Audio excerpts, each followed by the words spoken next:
from the Thammasat Stadium where we just witnessed Korea Republic as well as Uzbekistan go through from Group C to the final 8. But right now, our focus is on Group B as they battle out their chances to secure a spot in the quarterfinals.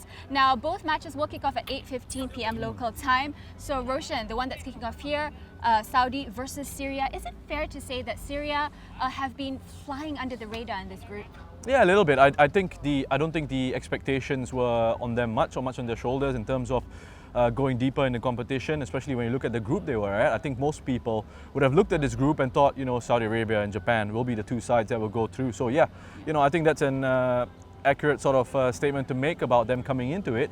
But what we've seen from Syria is a wonderful ability to fight their way through games.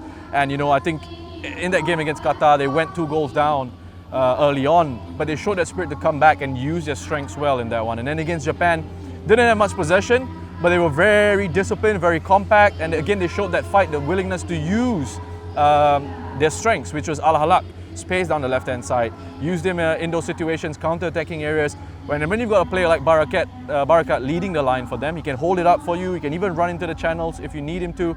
I think it's been a very impressive display from this Syrian side and a good competition so far. Not over yet, they still got a game to go, but so far they can be proud of their performances. Saudi and Syria both need just 1 point here to advance, but Aiman Hakim did say that he wanted to start very strongly in this game, and is that obvious through the lineup?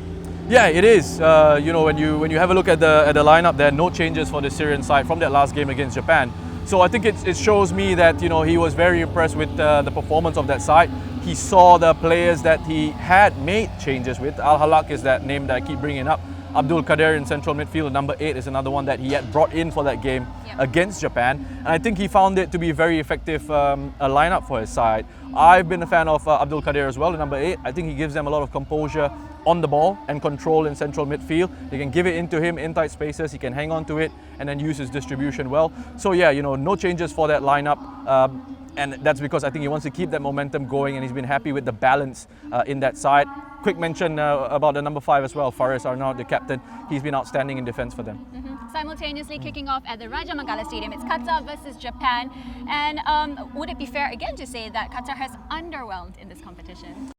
Yes, I think they have. I think the worrying thing for Qatar here is, they need to go out and they need to win the game against Japan, and we haven't seen much from Qatar in an attacking sense. Yes, they scored 2 goals against Syria, but one was a mistake by the goalkeeper, the other one was an own goal.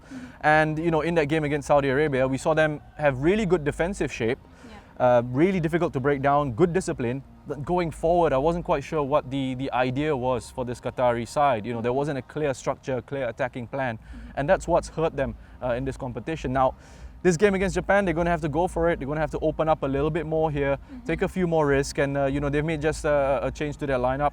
And I think with that, Al-Bayati coming into that lineup, what it does perhaps is allow them to push Tariq Salman into central midfield for them, and perhaps they'll be looking at him to try and get things going for them in terms of that keeping possession, getting them forward from a deeper position. And focusing on the Japanese side, what do the players need to do tonight to prove to Moriyasu that they do belong in that squad during the Olympics? Well, lots of changes were made to this Japan side. I think it's 6 changes. Players are coming in. Again, he's freshened up the squad. Ao Tanaka, Shunta Tanaka, 2 players who were impressive for me in the first game against Saudi Arabia, come into the side, into central midfield. Machino keeps his place. Hatate and Ogawa come into the side in those central positions. So, I think, these are the players who put in a good performance on match day 1. They're going home. They have to put in a good performance here just to regain some of that pride. There's a lot of embarrassment with the results that Japan have gotten so far.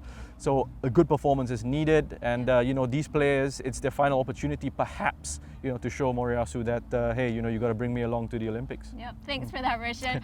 Good luck to all teams. Once again, kickoff is at 8:15 p.m. and we will be back on the full-time show for results and review.